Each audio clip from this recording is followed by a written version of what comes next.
Somewhere in the middle of Brooklyn, somewhere in the heart of Kinshasa, somewhere in the Ivory Coast, somewhere in Lagos, Nigeria, a young Bantu child sits, as I did some 50 years ago, with a makeshift nightlight, reading H.G. Wells' The Time Machine. Imagine myself, that scientist, journeying through the chronoverse, falling in love with a future woman, saving a civilization. But there was one problem with that, and it wasn't until I became a man and saw the Hollywood renditions that I realized it. This story wasn't for me or about me. Over the years, sadly to no avail, I've wondered about this and sought out content that represented my interests as well as it represents me. Today we sit with a content creator trying to change that as he reads through an excerpt of his story, The First Emperor of Earth. Tune in.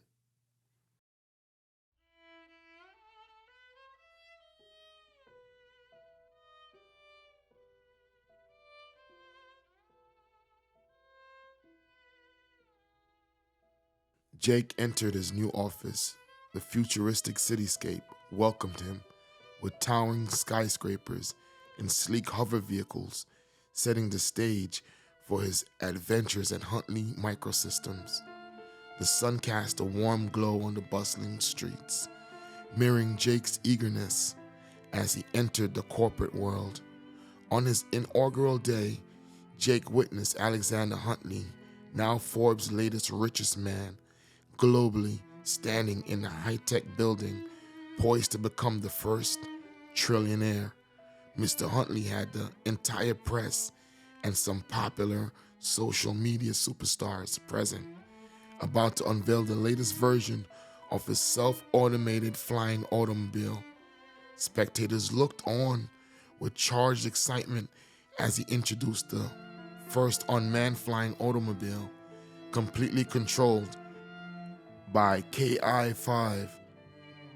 The atmosphere turned unsettling as the tech demo forced disruptions from rival CEO Emma Green and her protesters, their chants and screams audible from outside the conference.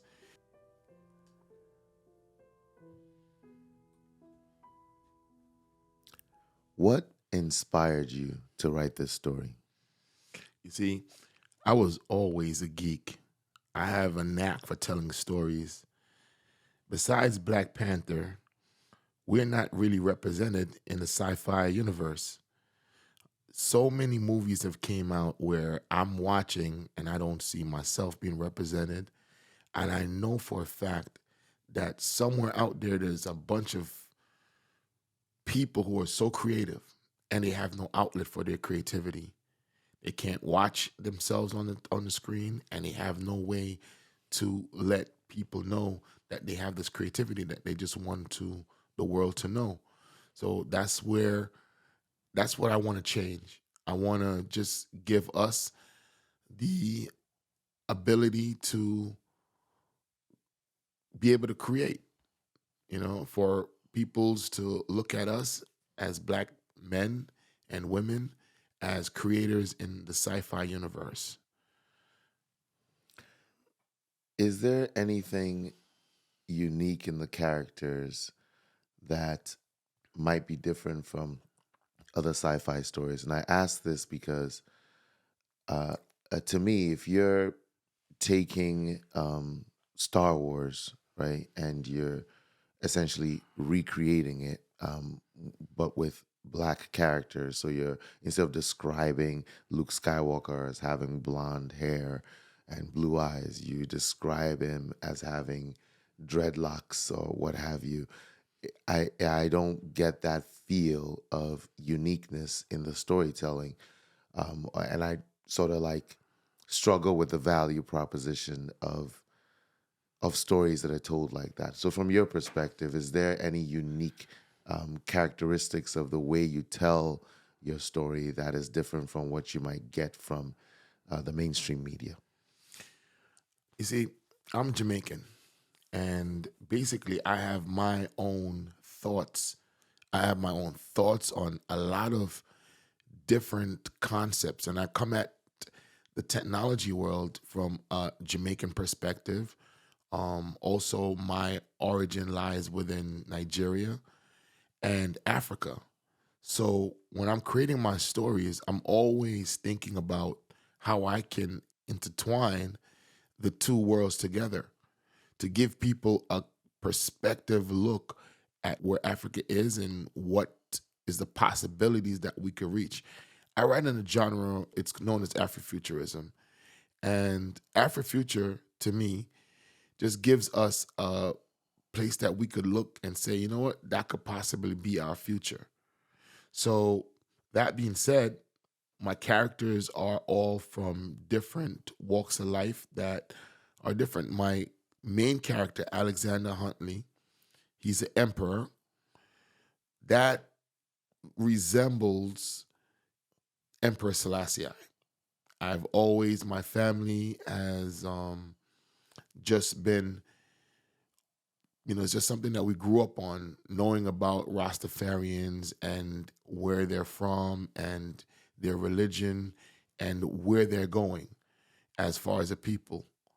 And so it was nothing for me to dip into that and pull that character out and make him into real life.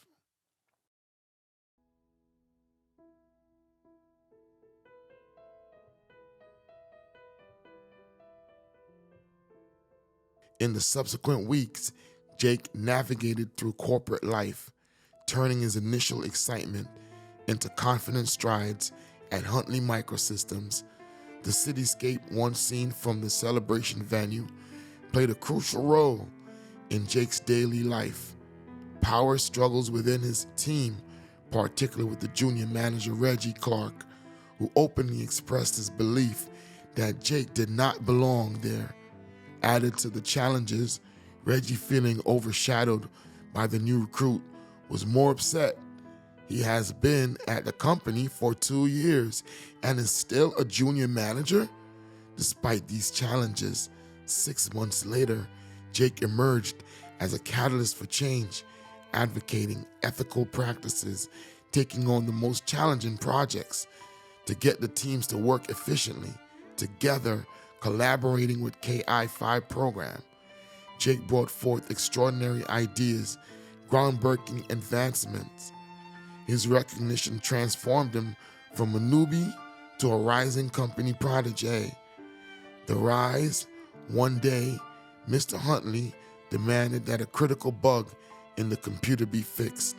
Within 48 hours, with threatening to people could get their jobs cut. Consequences, yes, for all senior employees. The chopping block is on the table, Mr. Huntley screamed over the loudspeaker.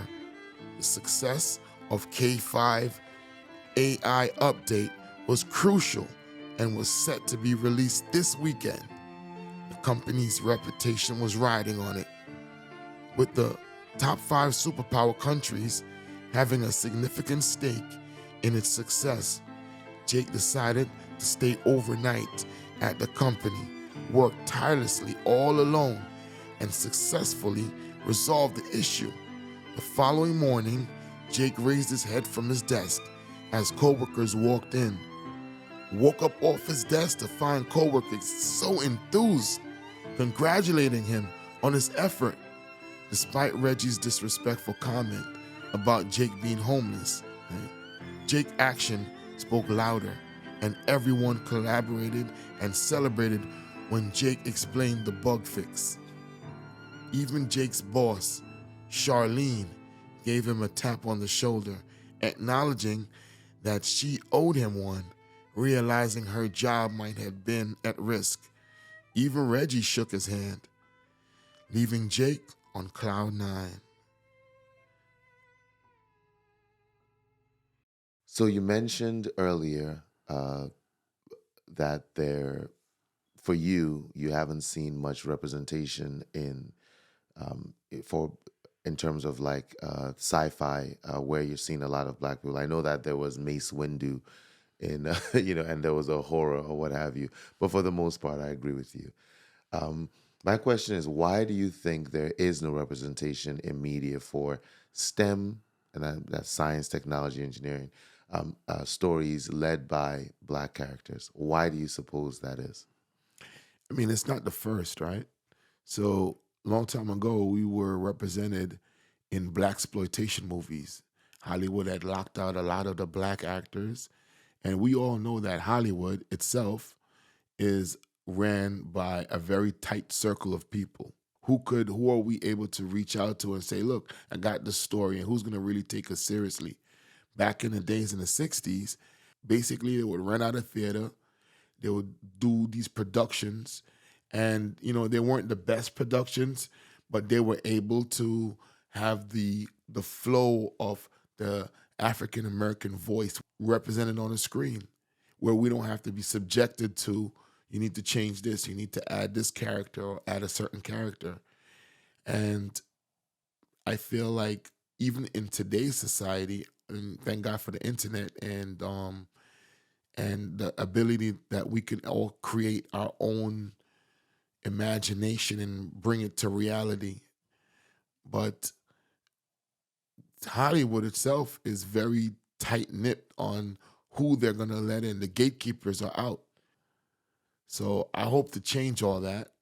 And I hope this story inspires other people of color or people from different countries or nations to tell a story that they can put themselves in and their culture and their ideas, so that other people could listen and we could be represented. That's all I need. That's all I want. Where is the story set? Is it set in America? Is it set in Africa? Is it set in so the Middle East? so my story is set in Africa. I'm Jamaican born, but I did my DNA test and I'm from the Ghana, Nigerian area. And so my story normally takes place in the Ghana, Nigeria, and then I'll utilize the whole Africa to create where these guys are from. Now, as far as time, we are in a time where it's set in the future, but I don't like to give it a date because I want us to use our imagination on when that date can be. So it's a time where there's definitely super technologies going out. And listen, as I said, I'm a geek. So I love technology and I love devices, love computers, love the programming aspect of it. I know you're a programmer too, so you can appreciate that love for that technology. And what makes Alexander Huntley? And I'm assuming that you mentioned he's inspired by Emperor Selassie, right? So he's African or black, right? And probably has dreadlocks or what have you. So, what makes him unique from other characters that might be seen in sci-fi style stories like this? Just the way he dresses, man. He dresses cooler than a lot of these other characters. He got the tie, but he got a swag and a suave to him. I mean, the brother has a gray suit, gold tie, gold wristwatches, gold shoes. He's part pimp, part supervillain. I wanted him to capture an imagination that we probably see sometimes in black exploitation movies. Sometimes we see these people, but also wanted to, he's created in a way to resemble Selassie because he has the uniform on. It looks very militant, but it looks real corporate at the same time. And he exudes that confidence, strong, courageous, the way he speaks to people. So that's the character, and he's powerful. I made him so powerful, and this universe that I've created houses a lot of other characters. This is a world where technology meets flesh. Basically, imagine a world where everything is tied to technology. So does it have a cyberpunk feel? Or is it or is it a new category that you're creating, right? Because I think everyone understands something like Blade Runner, stories like that, where they do have this melding of technology and humanity together. Ghost in the Shell is another one coming out of anime. Or is this its own category different? Like this Afro future is its own category different from those? Afrofuture is different from those because Afrofuture doesn't set its ground or its belief in Western ideology as far as because this just when we look at the Western world or the Western way, we don't really see ourselves in it. Me per se, I don't really see myself in the future of the technology. It's kind of like it grows on its own, and we are just a part of it. Afrofuturism is its own category. It's different from cyberpunk. It's different from the Japanese version of their thing. When I watch a Japanese anime, they have their own thing that they're doing, and it has their future in it. The end of the world is usually a couple of Japanese people walking around. The beginning of it is usually started by a Japanese person. The hero is usually Japanese, but we don't have anything like that. And that's what, to me, Afrofuturism kind of represents. So do you think it's plausible for a person of color to become the richest person in the world in the way that this character Alexander Huntley has become? It's already happening, brother. The revolution is out there, and when I say that, I am just saying that there is new millionaires being created today. The way that the tech industry, and I think that my stories are kind of a warning because if we don't look at the technology and we're not saying, what are these possible harms or how can people take advantage of the technology, then we could succumb to our own imaginations, our own ideas, our own tech. So right now, I know of a couple new companies that are just they land and they're going to be taken off. I remember I'm middle aged, so I remember when I was in college and the internet came out, and no one thought that the internet would be what it is today. Now we have AI, we have our cell phones are much faster, and robots, androids. This is just the beginning of what is to come. And I feel like we as a world do not know what can come out of this.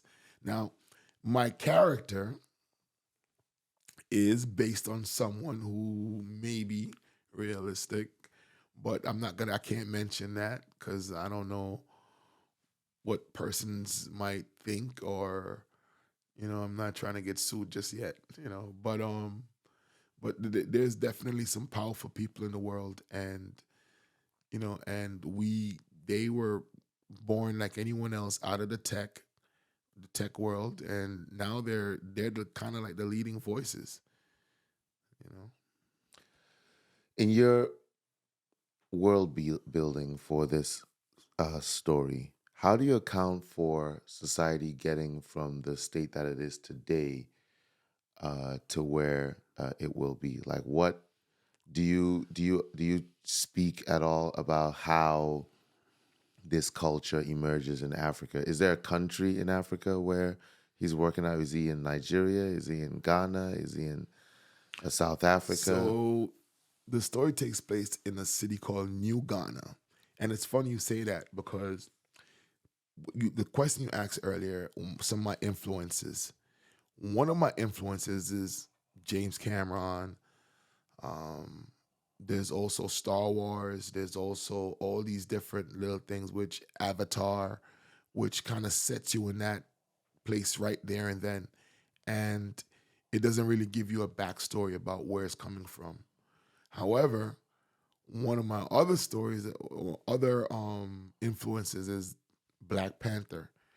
And just to see a brother get on there and you give him the creative power and just to see what he could create out of basically nothing. Just bang, I'm going to create this and the world is going to see. And I'm very proud of him. And that gave me a lot of courage to say that, you know what, I can do the same thing. And also, when I look at the leaders in Africa today, a lot of them speak with a lot of courage, unlike our older elders that once controlled Africa. You know, these new up and coming people. Who's that rapper? There's a rapper. I think he got like a city that he just created in uh Akon? Akon City. When I listened to Akon City, that gave me like ideas, and so I know that there's definitely visionaries out there that want to create a new Africa of power and technology. And I know these young Africans that are out there, they're tired of watching their father work for 2 cents, selling diamonds and just getting taken advantage of. And I know they want a future that they could say, you know what, we built this. So that's where my story takes place, in that vision, that imagination. Is New Ghana, is it in Ghana? It's in Ghana, It's yeah. in Ghana. So your story essentially takes place in Ghana. Takes place in Ghana. Yeah. Now, tell us a little bit about the universe that it's in. You mentioned that, so we know it's in the future. And you mentioned that there's a lot of characters. You have a lot of world building in it. Just tell us give us a little preview of what are some of the cool things that are existing in this universe that you're building. So one thing, I am a history buff. I love history and I love technology. Um, and I love African history. And within African history, I've always been a person to give people, hey, you know that there's other pyramids in other parts of the world.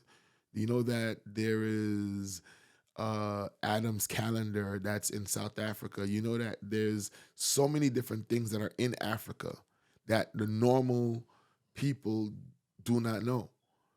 And so sometimes I like to build on those things that are there in hopes that maybe someone could be educated.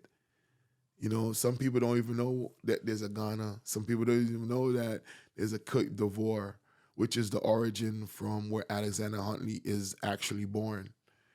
And the future, I love technology and where technology can go. So in my world, it's always changing, but it's changing at such a rapid rate that humanity gets left behind. And humanity has to catch up to where everyone is. What strategies are you taking to get this out there? Is this a book that people can get from Amazon? Is this are you making? Is this a movie or is this new media? Like how do people get access and learn more about Alexander Huntley and this universe that you're building? This universe could be found on YouTube, Instagram. Fro Future is the name of the channel that I've created. That's FroPhuture.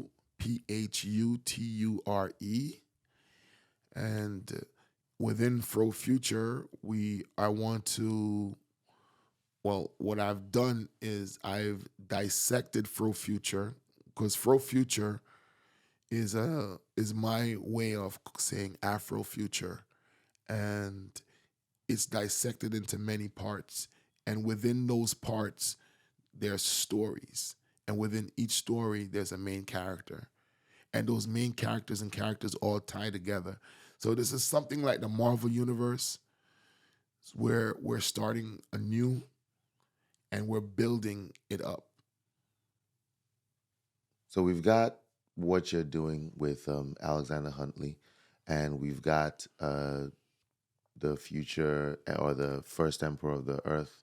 Are you doing anything else with the community? Are you doing any outreach beyond this? Are you doing things, other kinds of stories or other kinds of entertainment that may be different from the norm? What guys might be used to? I also have a children's book that um, is that I'm releasing in the form of a calendar, and this children's book dives into Mansa Musa and that era and those different areas and locations that children could go back and fact checked, and be wowed by. So, these are the different things that I'm trying to bring to the table. Do you think that Masa Musa is a positive or a negative character in history, at So least from the perspective of the African? my thing is, it doesn't matter. I look at Shakespeare, is he negative or positive? I look at Hitler, is he negative or positive? I look at Mussolini. I think most people would say No, that no, no. Hitler is Understand what I'm is saying. negative. He's negative, but I was in the military.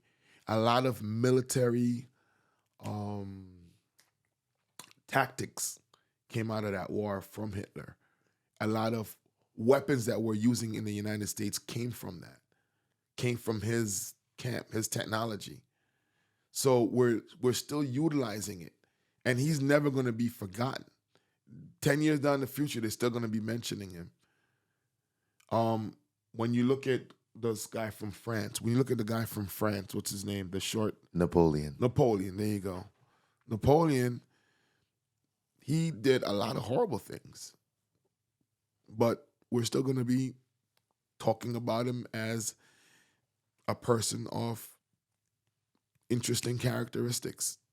So I don't see the other cultures throwing away the bath with the water in it, the water with the bath tub, and they're not throwing away the baby in the bathtub, so to say. So I don't feel like we should throw away anything. The things that Mansa Musa has done for Africa still to this day is something that is important, and he has left his foot and his mark on Africa, and it has changed it in so many ways. So when we look back and we say, we wonder, how did we come to this? We have a story to tell. Whether those people are villains, whether those people are heroes, they're still important. And we cannot allow anyone to dictate what our history and how we came as a people. So that begs the question: what is it that Masa Musa did? What are the positive things that he did for Africa? So- Because my understanding of him as an individual is as a person who gained a tremendous amount of wealth from basically selling African slaves. So is he did he make a lot of money? Yes. Did he make his money by selling his people out? Yes. What positive did he bring to the continent? It's funny because when I was in college, we learned about Shakespeare, and I had to basically go out of my way to find out other stuff about Shakespeare.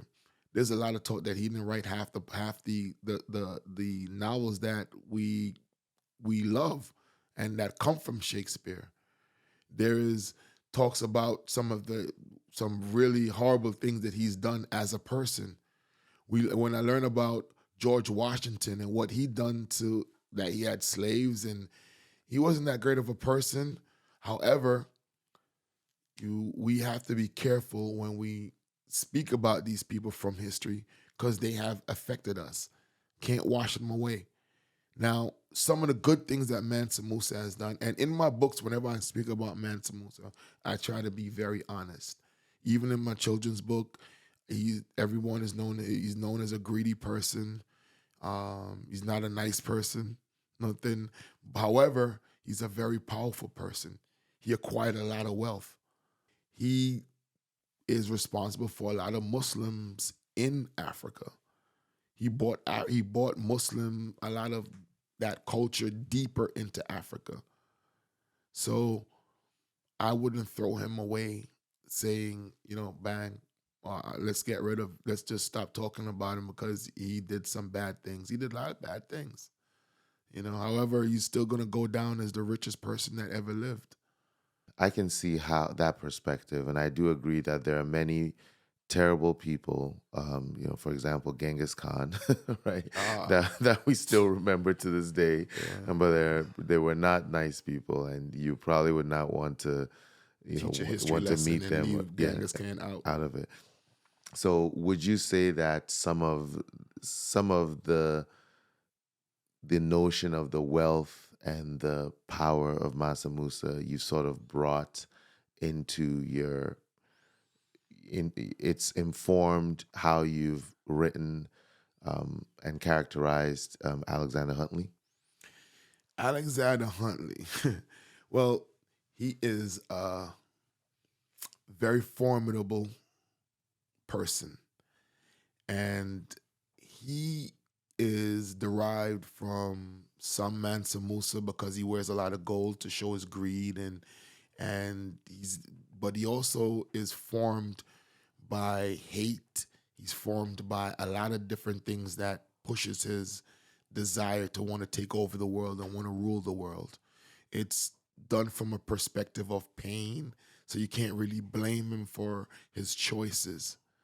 We as Africans and the Afro futuristic people, who we know that there's a part of us that come from slavery, part of us that come from hurt and pain when we were colonized in Africa. So these things are also part of his thought patterns.